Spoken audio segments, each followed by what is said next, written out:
Hey everybody, welcome back to my crazy interesting show. Today is July the 15th and well,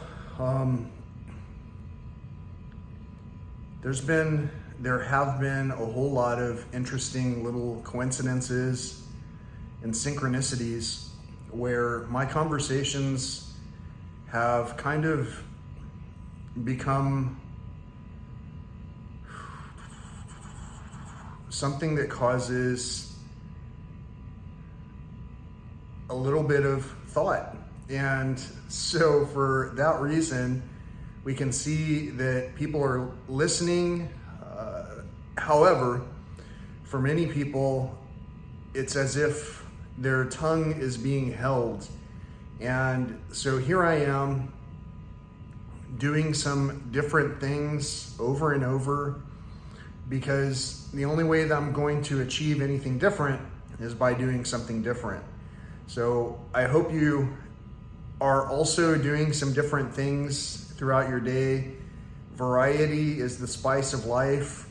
And for many of us, there is no variety whatsoever. Our identities are forever being practiced in almost a ritualistic way that circumvents any possibility for something new to occur. And those can be, what is the word? Those can be some thoughts that cause insecurity. That's the word. So if for whatever reason this channel is causing insecurity, change can oftentimes trigger those feelings. So even just seeing me in a variety of different scenarios, whether it's an extremely pleasing backdrop or something where you notice any kind of discomfort or effort whatsoever, or even if you just notice basic artwork that's in my proximity, even if the artwork has nothing to do with anything that I selected, no matter what perception anyone has, many of the things that we have expressed and been interested in seeing expressed are things that we are programmed to entertain ourselves with. And so for that reason, sometimes you want to skip the regularly scheduled programming and go to that special, let's call it a news flash. You know, the news flash is that when we're sitting in front of one another, we can transfer energy back and forth. And because of that, and especially if we do that within circles that are holding the same levels of debt spiritually and monetarily, we can oftentimes find ourselves swimming in an endless circle of paying the bills, so to speak. So with all of this in mind, I know that a lot of everything that I'm saying might sound like a little bit far-fetched or crazy. If you really break these things down into quote-unquote law of attraction or quote-unquote blessings formats, and if you really start to look at those confirmations, those little subtle signs, like a bird chirping, for an example, at the moment that you praise the higher power, or give thanks for something that you have that you've already received. Give thanks for something sometimes that you haven't received, like the health and well-being of our families. You know, I mean, that's something we should always be giving thanks for, the health and well-being of our land. And so the thing that kind of kicked off this thought scenario is that today I looked at the forecast for the weather, and the weather is going to be constantly over 100 degrees here again in San Antonio for the next foreseeable amount of time. So for over 10 days, it looks like it's going to be 100 degrees again.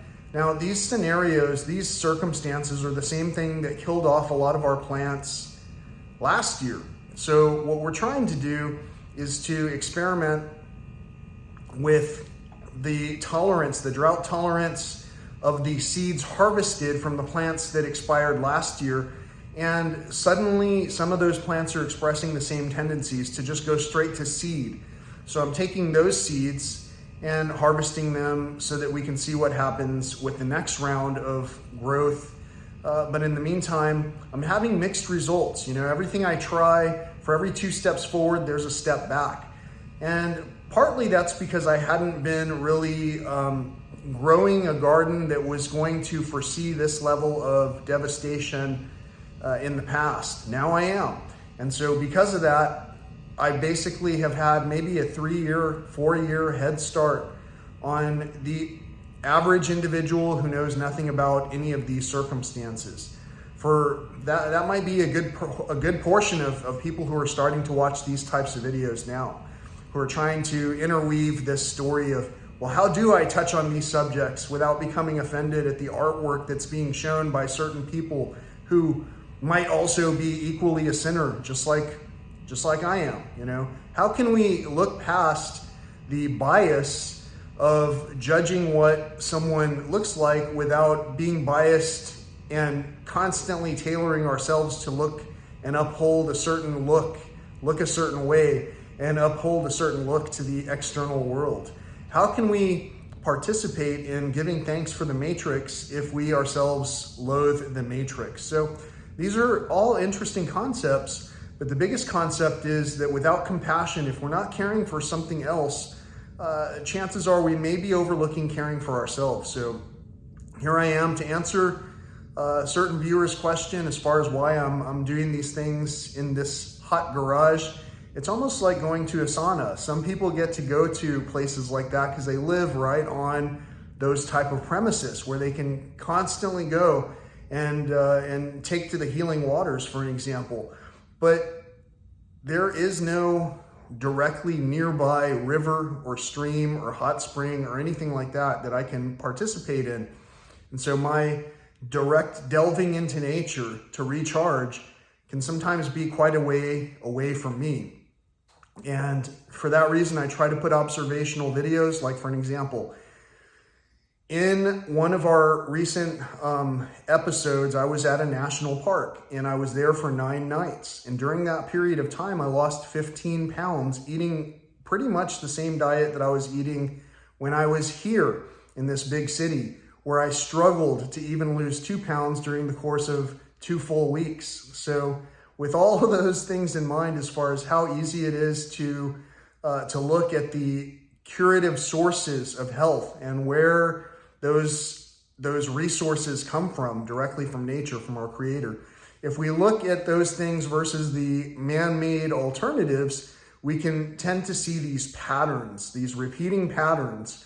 And for those reasons, I come up with songs that have lyrics that say the same things, talk about all of this while trying to showcase wildlife and nature, and under the topic of wellness and conservation.